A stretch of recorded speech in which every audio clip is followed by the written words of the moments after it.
Hello everyone, welcome back. In today's video, we're back with another off-season preview video. This is going to be our 11th in the series. Today we're looking at the next two first-round teams who were eliminated. That's the Edmonton Oilers and the Boston Bruins. What went wrong for them in the postseason? What is their outlook going into the off-season? And what did they need to do in the off-season to get better and make it back to this point, maybe make it to round 2 next year? We'll touch on all this coming up right now.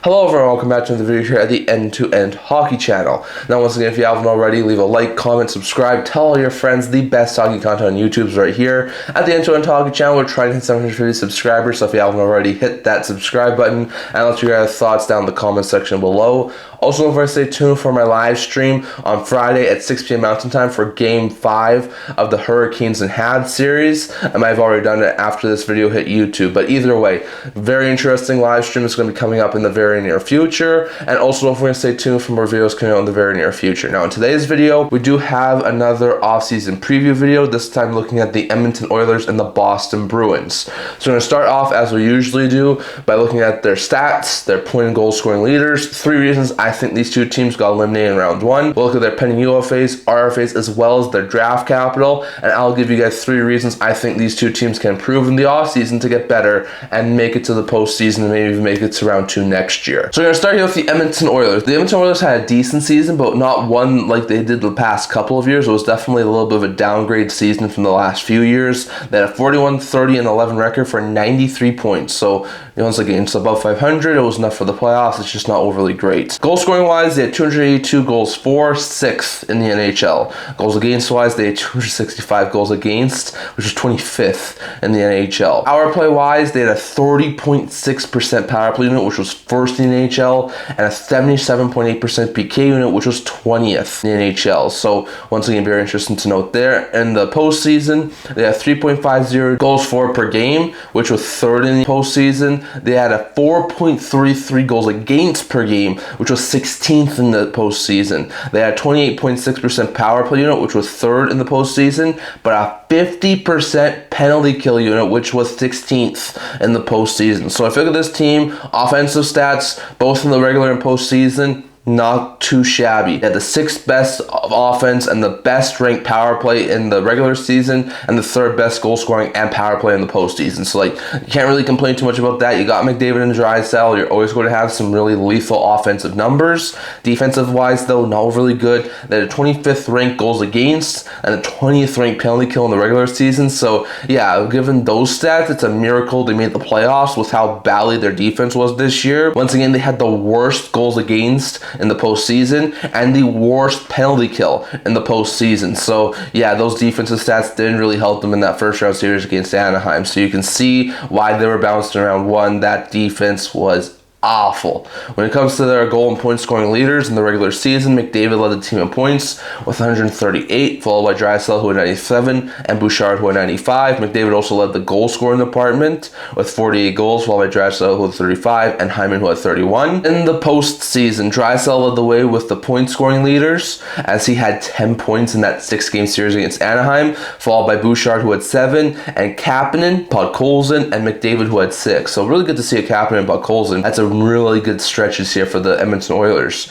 And then the goal scoring department, Kapanen led the way with 4 goals, followed by Draisaitl and Podkolzin who had 3. So once again, not terrible. Once again, you consider they had a really good offensive unit both in the regular and postseason. McDavid, Draisaitl, they're always going to be at the top end of stuff there. Bouchard had a fantastic season. Even in the postseason, Bouchard was pretty good offensively, just wasn't overly great defensively. So very interesting to note there, but those are their goal and point scoring leaders. Next, going over to 3 reasons I think the Oilers got first rounded. The first reason was their penalty kill disappeared. Now, once again, they didn't have a great penalty kill in the regular season either, but it really took a turn for the worse in the postseason. Not being able to kill off 50% of their penalties in their first round series against Anaheim was a monster reason why the Ducks took that series. Their penalty kill could not stop a beach ball, and once again, that was a terrible penalty kill the Edmonton Oilers had in the regular season. It got worse in the postseason, and that is why I think they got eliminated. That's the biggest reason. The second one was the entire defense was leaky. Like we said, Ingram, Jari both played at some points in the postseason. Neither goaltender looked overly good. Their defense was not as sound as it was the past couple of years when they made it to the Stanley Cup Finals. Like, the Edmonton Oilers defense was terrible, both the goaltending and the defensive side, and that's a big reason as to why this team missed the playoffs. And the last reason was this team was too injured. They had a ton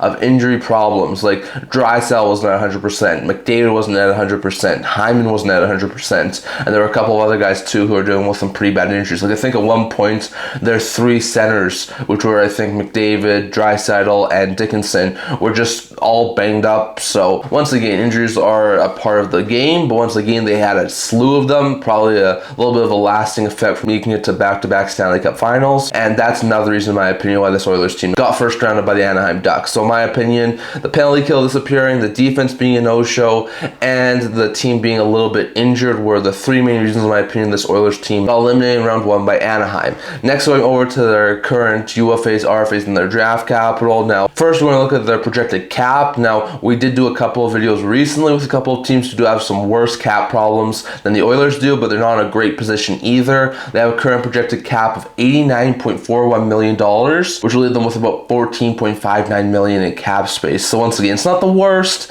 We have seen some teams who have some less cap space to work with, but it's not a great amount to work with either. They currently have a slew of UFAs, including Adam Henrique, Curtis Lazar, Jason Dickinson, Kasperi Kapanen, Jack Roslovic, Max Jones, Samuel Poulin, Connor Murphy, Connor Ingram, and Calvin Pickard. So a lot of UFAs to figure out. Now, I think Lazar, who was a healthy scratch slash a fourth liner during the season. I think Roslovic, who was basically a no-show in the postseason. I think Jones and Poulin, who are more AHL level guys, are probably all going to leave, in my opinion. I don't think any of those guys get brought back. Maybe they give Roslovic like another one-year deal, but I don't think the Oilers bring any of those guys back. They have Adam Henrique, who had 3 goals in 15 points in 65 games, really started to become a hinder to that team in their bottom 6 as the season went on. I wouldn't be shocked if he either retired or maybe signed a one-year deal elsewhere, but I'm not sure if he'll be brought back. Jason Dickinson, Kasperi Kapanen, as well as Connor Murphy, the Oilers want to bring back. Dickinson and Murphy were brought in at the trade deadline and fit in phenomenally, and then Kasperi Kapanen had a really solid playoffs. So I think the Oilers will want to bring all those guys back. Dickinson and Kapanen both had 17 points this year. Murphy had 17 as well. So like, it's going to take quite a bit of cap space to bring all 3 of those guys back, but I think if they could bring back any one of those 3, I think they would try and do so. They've also got Connor Ingram and Calvin Pickard in net. Ingram wound up taking the starting job mid-season after Jarry continued to flop. Pickard was sent down mid-season because they acquired Tristan Jarry, and it never really worked out with Pickard. He's been a decent backup. I could see him maybe bring back like a one-year deal to be the 3rd stringer, but I wouldn't be surprised if Pickard goes and tests waters elsewhere. On top of that, Connor Ingram, I think the Oilers want to bring him back, but that'd be as like a tandem goaltender, so I'm not sure if it'd be like a 2 to 3 year deal or maybe a little bit of a longer term deal, but I definitely do think the Oilers want Ingram back. So those are all the UFAs for the Edmonton Oilers. Not as much RFAs, only 4 really big RFAs, and Colton Dach, Jason Bloom, Spencer Stastny, and Connor Unger. Stastny, Dach were both required in season. Both had decent numbers with their team. I could see both be brought on maybe like short term lower AAV deals that I think could wind up being brought back for Dach and Stastny. Unger had pretty decent numbers in the AHL this past year, and I do think he could be brought back too, probably in like a short-term deal. Bloom had 37 points in 30 ECHL games. Wouldn't be surprised if he wasn't qualified, but it was a higher pick of the Vancouver Canucks a couple of years back, so I wouldn't be terribly shocked if he was brought back on a short-term deal as well. So I think most of those guys in Edmonton will probably be back on short-term deals as the RFA category, so very interesting to note there. Next, going over to the Edmonton Oilers' current draft capital for 2026. So they don't have a lot, which is once again a team who makes the playoffs. You'd expect them to not have a lot. They only have 4 draft picks for this upcoming 2026 draft. They have no first. They do have their 2nd and their 3rd. They also have no 4th or 5th, and they have their own 6th and 7th. So they don't have any picks in the first round, only 2 picks in the first 3 rounds, which for a team who got first rounder, you don't really want to see. But once again, they're a team who made the playoffs, so it's not too surprising. And they could acquire more draft capital before this year's draft happens. So we'll have to wait and see on that, but I definitely keep an eye on that. So very interesting note there, but the Oilers do only have 4 draft picks for this upcoming draft. And lastly, going over to 3 things I think this team should do in the offseason offseason to get better and improve for next year. The first thing is to get a solid starting goaltender. They have to figure out the goaltending situation. Ingram's a UFA, who is their starter going into the postseason. Pickard's a UFA, who was their tandem goaltender going into the season, and then eventually became their third stringer. And Jarry still has 2 years left at over $5.5 million. So they have to figure out what they're going to do in net. Do they bring back Ingram and run it back with the Ingram-Jarry tandem and just pray that Jarry has some better numbers next year? Do you bring in Ingram? Do you add another goaltender? Do you trade Jarry? Do you demote Jarry to the AHL like the Penguins did a couple of years ago? That'd be a lot of dead cap space for a player who's playing in the AHL. So it'll be very interesting to see which way they go, but I think they have to figure out the goaltending position if they want to have any chance of competing next year, whether that's going out in free agency, going after a guy like Bobrovsky or Skinner or Anderson, or in the trade market, Binnington or Demko or Merzlikins. Not exactly sure who they try and target, but adding a starting level goaltender and figuring out that goaltending situation has to be priority one for Edmonton. Priority number two has to be moving Darnell Nurse. There's been a lot of speculation since the trade deadline that they could actually potentially move Darnell Nurse. Now, I don't think the Oilers fans are going to get the return that they are hoping for Darnell Nurse. Like, I think at best they're going to get like a second round pick and a decent prospect. I don't think they're going to get some sort of big asking price that they're hoping for. But I do think if they retain enough money, there's definitely a couple of teams out there who would love Nurse at like a $6 to $7 million cap hit on like a second pair. And I do think there's an option out there and a path for the Oilers to move on from Darnell Nurse. So I think that's priority number two, is to move on from Darnell Nurse, free up a whole bunch of cap space, and just try and get out of as much of that contract as they can, with getting the best return possible. And the third thing I think this team should do is to add another top six forward. Once again, they don't have a whole bunch of problems with scoring, but I think adding another scoring forward wouldn't be terrible, especially if they did lose guys like Kapanen and Dickinson to free agency. So I'm not sure who they could try and target. There's been a lot of talk about Jake DeBrusk. I don't think they have the cap space to go after Jordan Kyrou. There's probably a couple other guys. Brian Rust would make some sense for the Edmonton Oilers. And there's probably a couple other guys that I'm blanking on right now who would also be pretty good upgrades. So very interesting note there. But I think if they had one more top six forward to really just round out that top six, it wouldn't be a terrible move there for Edmonton. So in my opinion, top three priorities for Edmonton is one, try and get a starting goaltender and figure out that goaltending situation. Two is to move Darnell Nurse, and three is to add a top six forward. And I could definitely see the Oilers be back to being a playoff team. Once again, I don't think they're poised for a step back, but I do think that if they made the right moves, they could potentially be in contention for top spot in the Pacific yet again. So I'll have to wait and see on that, but I would not be one bit surprised if the Oilers were back in Pacific contention. And lastly here, going over to the Boston Bruins. When it comes to the Boston Bruins, they had a fantastic regular season, putting up a 45, 27, and 10 record for 100 points. One of the few teams this year who hit the triple-digit mark. So Boston actually had a pretty decent season. When it comes to their stats, they had 268 goals for, which was tied for 10th in the entire NHL. 247 goals against, which was 14th in the NHL. They had a 23.4% power play unit, which was 9th in the NHL, and a 77% PK unit, which was 24th in the NHL. So once again, penalty kill was not overly good, but everything else was above average. Once again, goaltending could have been a little bit better, but it wasn't terrible. And then of course their goal scoring and their power play were both top 10 in the regular season, so not bad stats there for Boston. In the postseason, they had 2.00 goals for per game, which was 13th. They had 3.33 goals against per game, which was 11th. They had the 12th ranked power play unit at 12.5%, but they did have the best penalty kill unit in the postseason with a 95.8% PK unit. So their penalty kill was stellar in the postseason in that first round series against Boston. However, all their other stats were all suboptimal. 12th ranked power play, 13th ranked offensive unit, 11th ranked goals against. Like, once again, it could have been a lot better. I expected that from their goals against with how they went in the regular season, but their goal scoring was pretty dang good in the regular season, so it definitely did hinder and stall Boston Bruins in the postseason. Going over to their goal and point scoring leaders,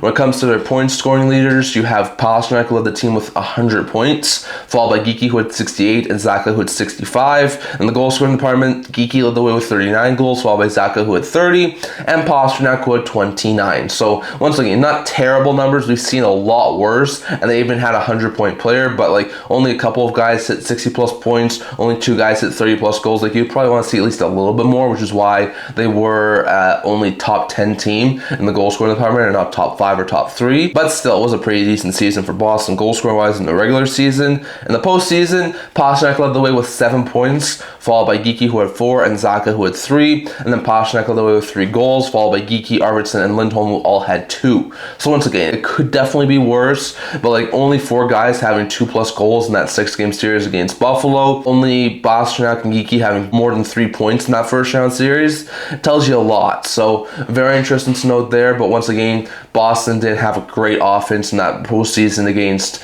the Buffalo Sabres, and that is their goal and point scoring leaders. Next, going over to the 3 reasons I think they got first rounded. The first one was the offense dried up. They had a really stellar offense in the regular season, scored a lot of goals from a lot of different places, and they couldn't find that gear in the postseason. Pastrnak was once again great, which he usually is, given the fact he's a top-end player in the NHL, and Geekie still had his moments in the postseason, but besides that, their offense really dried up. Like, their defense didn't contribute a whole bunch.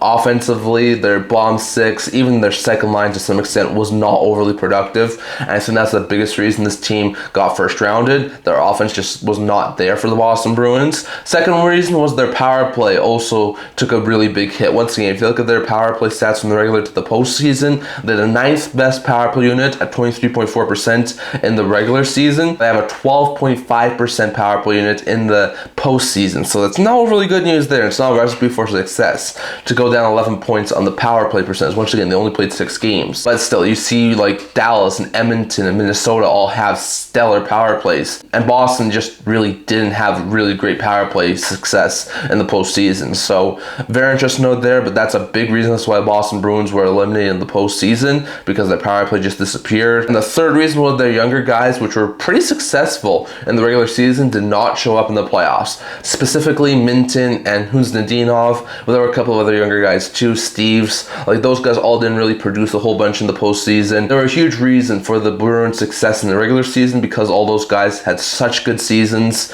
and they could not produce in the postseason, and it is a major reason as to why this Boston Bruins team was eliminated in round 1. So in my opinion, offense drying up, the power play disappearing, and the young guys not showing up were the 3 main reasons, in my opinion, the Bruins got first rounded by the Buffalo Sabres. So that's my opinion on those things. Next, going over to their current UFAs, RFAs, and their draft capital. So first, when it comes to their projected cap for this upcoming season, they only have $88.58 million tied up in their current cap, which does leave them with about $15.42 million in cap space. They don't have a whole bunch of business and free agent wise to work with this offseason, so it's not a terrible amount of cap space, and it's more than the Edmonton Oilers have, but it's not a terribly great amount. When it comes to their UFAs, they have Arvidsson, Tuft, Blumel, Peak, and Callahan on the UFA side, and then Poitras, Lysell, and Harris on the defensive side. I think Arvidsson had a really good season for the Boston Bruins, but I wouldn't be terribly shocked if he tested free agency. Tuft, Blumel, Callahan, all were AHL guys. Could see him maybe be back in like 1-year deals as depth players, but wouldn't be shocked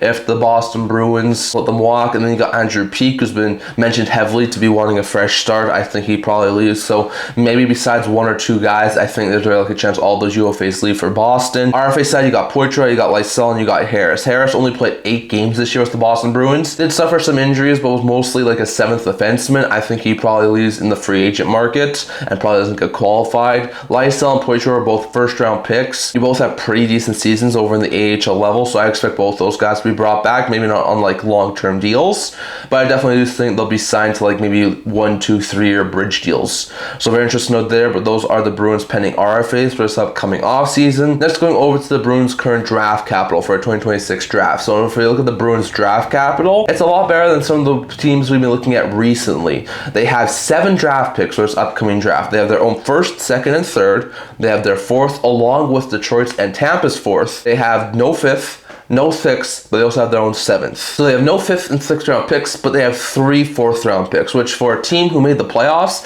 having the same amount of draft picks that you're supposed to have in draft is not half bad. 7 picks, once again, not a pick per round like you usually do, but getting a couple of extra 4th, having 6 picks in the first 4 rounds, it's not half bad in my opinion for the Boston Bruins. So we've seen teams have worse who've made the postseason. Heck, we've even seen some teams have worse who didn't make the postseason. But still, I think it's a pretty decent amount of draft capital for a Bruins team who got first rounded, so very good stuff there. And lastly, here going over to 3 things I think this team should look at in the offseason to improve and get better for the upcoming season. Now, in my opinion, the first thing is start to move out vets. Once again, I'm not sure if this team's going to be a playoff contender next year, but I definitely don't think they're going to be a Stanley Cup contender. So I think especially guys who are close to having their contracts expire, start to move off some of those guys. You have Zacha, you have Middlestead, you have Isamont, who are all entering the final year of their deals. Once again, if you think you can sign them and sign them to an extension in the early portion of the summer, do it. Because once again, Zacha was a really good piece. Middlestead's a pretty decent third line center. Isamont's a fantastic fourth liner. But if you don't think you're going to be able to sign them and you don't want them to walk in free agency, try and trade them this offseason. Lohrei is another guy who I put here. Once again, he's an RFA, but he's been mentioned a whole bunch in trade discussions. So I do wonder if the Bruins maybe consider a trade of him. So we'll have to wait and see on that. But I definitely do think considering moving out some of their veterans would be a very smart move there for Boston to start with this sort of small retool that they've been going through over the past couple of years. The second thing I think this team should do is to add a top 4 defenseman. There's been a lot of talk in season that they really want a top 4 upgrade. They have Lindholm, they have McAvoy, they have a couple of decent lower end guys, but they don't have a clear-cut top 4. So there was a lot of talk when Falk was available that they wanted Falk. There's a lot of talk when Anderson was available that they wanted Rasmus Anderson. And I think there's a very good chance, whether it's a little bit of an older guy or a younger guy, I think they try and go after a top 4 defenseman this offseason, whether that's one of the younger players on the trade block like a Schneider or like a Nemec, or that's maybe someone who's heading for free agency like a Anderson or a Radish. Not exactly sure, but I think adding a top 4 defenseman is going to be a priority here for Boston. I think maybe trying to go after a younger guy would make some sense with this being a sort of a retooled season for the Boston Bruins. And the third thing I think this team needs to do is to add some more younger top 9 forwards. Once again, this is still an aging team that is sort of transitioning into a retool. They've acquired Minton, they've acquired Huzinadinov, so I think maybe trying to acquire a couple more younger top 9 forwards, whether that's some of the younger guys in free agency or maybe that's some guys on the trade market, not exactly sure, but I think continuing on with this transition out of an older team into a newer team will make some sense for the Boston Bruins, and I think trying to add some more younger pieces would make some sense. So in my opinion, moving out some veterans, continuing on with this retool, adding a top 4 defenseman, preferably a younger player, and adding 1 to 2 top 9 forwards, or maybe on the younger side of things, I think would be 3 main reasons that this team can improve and get better for this upcoming season. I do think Boston's poised for a step backwards, but I think if they did everything right and they didn't want to go through a retool and they were really going for it this year, I think they could still be a playoff team. I just think they're a team who's poised for some regression this upcoming season. So very interesting note there, but those are my thoughts on the Oilers and the Bruins. I'll let you guys have thoughts on them down in the comment section below. Are you surprised that the Oilers and Bruins were both first rounded? What do you think these two teams need to do in the offseason to get better? And do you think if they made the right moves, they could both be back into the playoffs, maybe getting to second round next year? Let you guys have thoughts on all of that down in the comment section below. That's all I'm going to talk for today. Remember to like this video, and if you're like to remember to subscribe below. Thank you for all of your support. I would never be able to with all of you guys, so if you haven't already, leave a like, comment, and subscribe. Tell all your friends best hockey content on YouTube is right here at the End-to-End Hockey channel. Don't forget to stay tuned for another live stream that I have at 6 p.m. Mountain Time on Friday for Hurricanes and Habs. I think you guys really like that one. It's game 5 of that series, so hope you guys are able to stay tuned for that one. Once again, if you guys can, go to my Buy Me a Coffee page. I'll leave a link to it in the description below. It's just a page that allows you guys to help support the channel. So if you guys want to support the channel and you like what I do here, go to the page and make a donation. I also do a blog, talking about news, rumors, analysis, stuff like that, so check that out. I'll link to that down in the description below. And can't wait to see you guys all for the next video. God bless y'all. I'll see y'all in the next one.